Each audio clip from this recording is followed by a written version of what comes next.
আসসালামু আলাইকুম। First security ইসলামী bank limited শীর্ষ খবর আপনাদেরকে আমন্ত্রণ জানাচ্ছি। আমি সঞ্জিদা ইসলাম তাহা।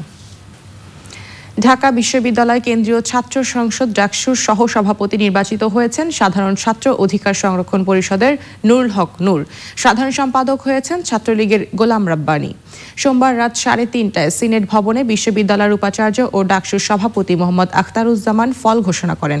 ভিপি পদের ফল প্রত্যাখ্যান করে ক্যাম্পাসে বিক্ষোভ করেছে ছাত্রলীগ। মাহমুদ রাসেল জানাচ্ছেন বিস্তারিত। দিনভর ভোট গ্রহণ শেষে ঢাকা বিশ্ববিদ্যালয়ের সিনেট ভবনে নেতাকর্মীদের ফলাফলের জন্য অপেক্ষা। 12টি হল সংসদে ছাত্রলীগের প্রার্থীরা জয়লাভ করলেও 6টিতে স্বতন্ত্র ভিপি জয়ী হয়েছেন। এই দীর্ঘ প্রায় 3 দশক পর ঢাকায় ইউনিভার্সিটি কেন্দ্রীয় ছাত্র সংসদ এবং হল ইউনিয়ন সমূহের যে নির্বাচন সেটি অনুষ্ঠিত হলো। সোমবার সারাদিনের নানান অভিযোগ ও ভোট বর্জনের পর রাতের ফলাফলে ডাকসুর 25তম ভিপি ঘোষণা করা হয় কোটা সংস্কার আন্দোলনের নেতৃত্ব দেয়া বাংলাদেশ সাধারণ ছাত্র অধিকার সংরক্ষণ পরিষদের নুরুল হককে। ঘোষিত ফলাফল অনুযায়ী ডাকসুর 25 পদের মধ্যে 23টি পদেই ছাত্রলীগের প্রার্থীরা জয়লাভ করেছেন। ডাকসুর গঠনতন্ত্রের 8 অনুচ্ছেদ অনুযায়ী চিফ রিটার্নিং অফিসারের তরফ থেকে প্রাপ্ত যে ফলাফল, সেই ফলাফলটি এখানে আপনাদের সকলের সামনে উপস্থাপন করছি। সেটি হলো যে আমাদের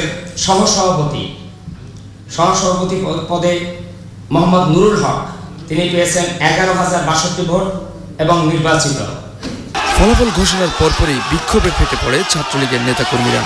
সিনেট ভবনের অডিটোরিয়ামে বিক্ষোভের পর উপাচার্যের বাসভবনের সামনে অবস্থান নেয় তারা। মিথ্যা প্রপাগান্ডা ছড়িয়ে অপপ্রচার করে যেভাবে কূটকৌশল আচরণ নিয়েছে, আমরা এটার তদন্ত চাই এবং ডাকসু ভিপি বরাবর বলেছি এই ঘটনা তদন্ত হওয়ার আগ পর্যন্ত নুরু ক্যাম্পাসে নিষিদ্ধ। দীর্ঘ 28 বছরের অচলায়তন ভেঙে অবশেষে ডাকসু পেল এক ঝাঁক নতুন নেতৃত্ব। এই নেতৃত্বের হাত ধরেই প্রাণবন্ত ও কার্যকর হয়ে উঠবে আগামীর ঢাকা বিশ্ববিদ্যালয়, এমনটাই প্রত্যাশা সবার। Mahmud Rasel, channel I, Dhaka. Wellington টেস্টে বাংলাদেশকে ইনিংস ও 12 রানে পরাজিত করে এক ম্যাচ হাতে রেখে সিরিজ জিতে নিল নিউজিল্যান্ড। পঞ্চম ও শেষ দিন ব্যাটিংয়ে নেমে নিল ওয়েগনার এবং ট্রেন্ট বোল্টের বোলিং দাপটে 209 রানে অল আউট হয় বাংলাদেশ। প্লেয়ার অব ম্যাচ হয়েছেন টেস্টের ডাবল সেঞ্চুরিয়ান রস টেইলর। রিপোর্ট করছেন তামান্না তানজিনা। বৃষ্টিবিঘ্নিত 3 দিনের টেস্টেও ইনিংস ব্যবধানে হারল বাংলাদেশ, আর এতে সোয়া দুদিনেই শেষ ওয়েলিংটন টেস্ট। ধৈর্য যে বেশিক্ষণ ধরে রাখা যাবে না তার খানিকটা আভাস মিলেছিল দ্বিতীয় ইনিংসের শুরুতেই। চতুর্থ দিন 3 উইকেট হারিয়ে 80 রান তোলে বাংলাদেশ। শেষ দিন ঘণ্টা দুয়েকের মধ্যে সব মিলিয়ে 129 রান তুলে বাকিরাও ফিরেছেন প্যাভিলিয়নে। দিনের শুরুতে সৌম্য মিথুনের 57 রানের পার্টনারশিপে প্রত্যাশা পূরণ হয়নি। এই টেস্টেও বিধ্বংসী 2 Kiwi bowler Boult Wegener.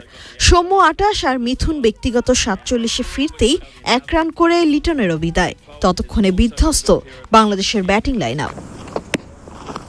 Innings হার এড়ানোর একমাত্র ভরসা মাহমুদুল্লাহ রিয়াদ, একাই টেনে নিয়েছেন ইনিংস। বাউন্ডারি ওভার বাউন্ডারি মিলিয়ে রিয়াদের ব্যক্তিগত সংগ্রহ 67 রান। মাহমুদুল্লাহ মুস্তাফিজ জুটিতে 33 রান উঠলেও ইনিংস হার এড়ানো যায়নি।